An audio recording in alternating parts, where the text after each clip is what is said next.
வணக்கம். Welcome back to நம்ம react. நாங்க என்ன பார்க்க போறோம்னு சொல்லிட்டுனா நம்மளோட நிலவுக்கு என்னடி கோவம், அதாவது நீக் என்ற மாதிரி ஒரு ட்ரெய்லர் ஒன்று விட்டுருக்காங்க. டெய்லர் வந்து எங்களோட தனுஷ் வந்து பவர் பாண்டி, ராயன், அதுக்கப்புறம் நீக்கு, அதுக்கு அடுத்து இட்லி கடை வந்து டைரக்ஷன்ல இறங்கிட்டார். D3 மூன்றாவது டைரக்ஷன் எனக்கு பர்சனலா பவர் பாண்டி ரொம்ப பிடிச்சவர். உங்களுக்கு? நல்லா இருக்கு. ராயன் நல்லா இருக்கு, எனக்கு பிடிக்கும். எனக்கு ராயனை விட பவர் பாண்டி தான் பெஸ்ட். ராயன் டிஃப்ரெண்டா இருக்கு, நல்லா டிஃப்ரெண்டா இருந்தாலும் பவர் பாண்டி தான் அந்த காதல் நல்லா இருக்கும். ஒரு சோலா இருக்கும், ஒரு ஃபீல் குட்டா வித்தியாசமா இருக்கும்.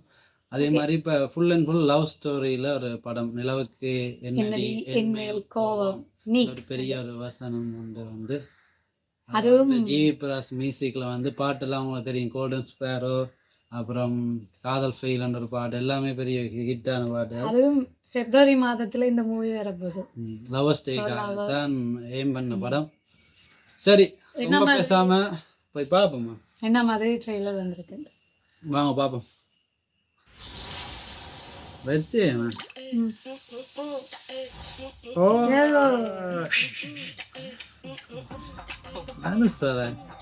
நல்லா இருக்கு மியூசிக். யூசுவலான ஸ்டோரி தாங்க. இது ஒரு பையன், மேத்யூ தாமஸ். சரியா? இந்த பையனும் இந்த பொண்ணும் லவ் பண்றாங்க. புதுசா இருக்கு. அப்போ இந்த பையன் யாரு? அந்த துப்பாக்கி கண்ணடிச்சு அவதான். நீ ஏதோ சமையல் அவா தெரியும், நான் சொல்றேன் அந்த படிய. நீங்க குக்கா? ஓ மியூசிக் நல்லா இருக்கு.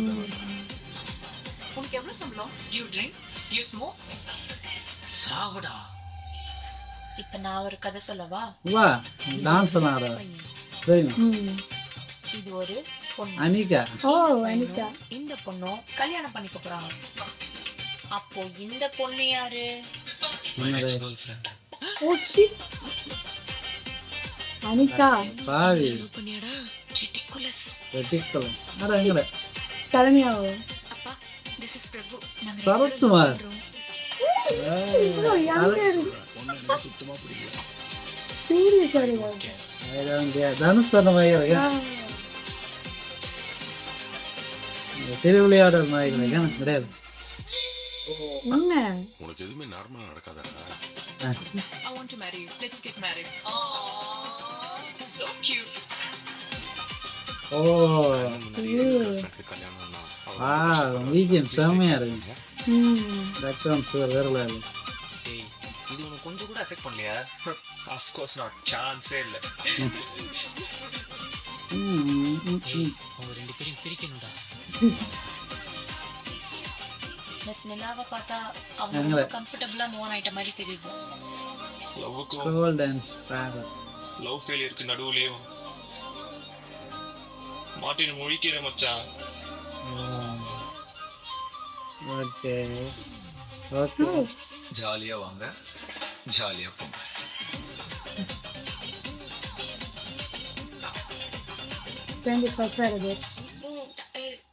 தக்கு ஜாலியாக வாங்க ஜாலியாக போங்க என்ற மாதிரி முடிச்சிருக்காங்க. ஸ்டார்டிங்ல தனுசுண்ட வயசுல, எண்டிங்ல தனுசுண்ட வயசுல ஒவ்வொரு ஆக்டிங்ல எங்களோட தனுஷ பார்க்கக்கூடிய மாதிரி சொல்லி கொடுத்துரு. வேற அந்த என்ன ஐ டோன்ட் கேர்னு சொல்றதா இருக்கட்டும். அது இடையில பார்த்தீங்கன்னா சரத்குமார் அவரையும் பார்த்தா அந்த திருவிளையாடல் படத்தின் சீன் மாதிரியே இருந்துச்சு. அந்த தனுசுக்கு ஏற்கனவே அந்த இது இருக்குத்தானே, அந்த எக்ஸ்பீரியன்ஸ் இருக்குத்தானே திருவிளையாடல். அது மாதிரியே ஒரு பிள்ளை ஒன்று இருக்குமா, சரத்குமார் இருக்குமாவே இருக்கும். எனக்கு அவன் அந்த பிரியா வன்சங் தகப்பன் தான் இல்லை அவன் மெட்டா முதல் அனிகா தகப்பனா தான் வராருன்னு நினைக்கிறேன். ஓகே, சூப்பரா இருக்கு. பிஜிஎம் தான் சும்மையா இருந்தா வரல ஜிவி வரல. அந்த கோல்டன் ஸ்பேரோ அந்த மூட கொண்டு வந்துட்டாரு. அந்த லவ், அந்த இந்த இப்ப இருக்கிற ஜெனரேஷனுக்கான அந்த ஒரு மூட். கோல்டன் ஸ்பேரோ சாங் தான் இந்த பேக்ரவுண்ட் ஸ்கோரா ஃபுல்லா போட்டிருக்காங்க. வேற லெவல்ல இருக்கு. அந்த டெய்லரோட பாக்கிக்கு நல்லா இருக்கு. படத்துலேயும் டிஃப்ரெண்டாக போட்டிருப்பாருன்னு நினைக்கிறேன், நம்புகிறேன். அதோட எல்லாம் அந்த என்ன சொல்கிறேன் ஃப்ரேம் எல்லாம் நல்ல குவாலிட்டியாக, நல்ல என்ன சொல்கிறேன் 2K கிட்ஸுக்கு ஏற்ற மாதிரி நல்ல குவாலிட்டி, கலர்ஃபுல்லாக இருக்கு. அதை தான் சொல்கிறேன். அடுத்தது ஸ்டோரியை பார்க்க போனால் இதை முக்கோண காதலா இல்லை நாச்சதும் காதலா என்ற மாதிரி மாறி மாறி ஏதோ லவ் பண்ணுற மாதிரி சொல்லியிருக்காங்க. ஹீரோ 2 பேரை லவ் பண்றாருன்ற மாதிரி. ஏற்கனவே ஒரு லவ் பண்ணி அவ பிரேக்கப் ஆனது, அது வந்து பிறகுதான் தெரியுது இடையில. அதான் நம்மளோட அனிகா. அந்த அந்த கல்யாண வீட்டுக்கு கலந்து கொள்ளலாம், இவர் வந்து குக்கா இருக்கிறாரு. அப்படி நிறைய விஷயங்களை இதெல்லாம் சொல்லிடுறாங்க. மூவியை சொல்லியிருக்காங்க. பார்த்தா தான் தெரியும் 21ஆம் தேதி போய். ஆனால் கடைசியாக வந்து தலைவர் தனுஷ் வந்து சொல்லிக்க சந்தோஷம் வந்து சந்தோஷம் ஆவாங்க. அப்படின்னா என்னது ஏதோ ஒரு ஹாப்பி நல்ல எண்டிங்காக story. இருக்கு. நல்ல ஒரு ஸ்டோரி. பிரச்சனை இல்லாமல் முடிகிற ஸ்டோரியாக இருக்கும்னு நினைக்கிறேன். ஜாலியாக வந்து ஜாலியாக போங்க, வந்து ஒரு காமெடி கலந்த லவ் ஸ்டோரியாக இருக்கும். வேற என்ன நீங்கள் பார்த்ததுல சொல்லுங்க. மியூசிக் மற்ற எல்லாம் புது ஆக்டராக இருக்குன்னு அவினாஷ் வந்து அவரா- இல்லை பவிஷா அபிஷேக் something. மற்ற எல்லாரும் உங்களுக்கு தெரிஞ்சிருக்கு. மத்தீவா தெரியும், மலையாளத்தில் பெரிய ஒரு ஆக்டர். அனிகா. பிரியாவும் மலையாளத்தில் பெரிய ஆக்டர். அனிகாவும் மேத்யூ என்ன எல்லாம் மாதிரி- மலையாள ஆக்டர் தானே. மேத்யூ என்ன மாதிரி அதுல இருந்து ஒரு கேரக்டரா வரான்னு தெரியல. ஃப்ரெண்டு கேரக்டர் தான் காட்டியிருக்கு. இது ஸ்டோரியை அதெல்லாம் கொண்டு வர மாதிரி. அவர் ஃப்ரெண்டாக வரார். மெயின் வந்து அந்த அந்த படி என்ன சரத்குமாரோட லுக்கா பார்த்தேன் நீங்களா? அதான் என்ன செய்யறது, அதாவது பேண்டாலே மீசை தானே மீசை எடுத்து டிஃப்ரெண்ட் காட்டுவோம். ஒரு டிஃப்ரெண்டா கொண்டு வந்திருக்காங்க. எல்லாம் பளபளன்னு இருக்கு முகம். பப்பாளி பழம் பப்பாளி பழம் மாதிரி இப்படி ஆடுது. அப்படி கதைக்கும் போதெல்லாம் பார்ப்போம் படத்துல என்ன மாதிரி ஆடுறாரோ என்று பார்ப்போம், பொறுத்திருந்து பார்ப்போம். So, இந்த வீடியோ பிடிச்சிருந்தா கருத்து அந்த நீக் தீல் பத்தி. சரி, வீடியோ பிடிச்சிருந்தா லைக் பண்ணி ஷேர் பண்ணி மறக்காம நம்மளோட சேனலை சப்ஸ்கிரைப் பண்ணி விடுங்கள். நன்றி, நன்றி. வணக்கம்.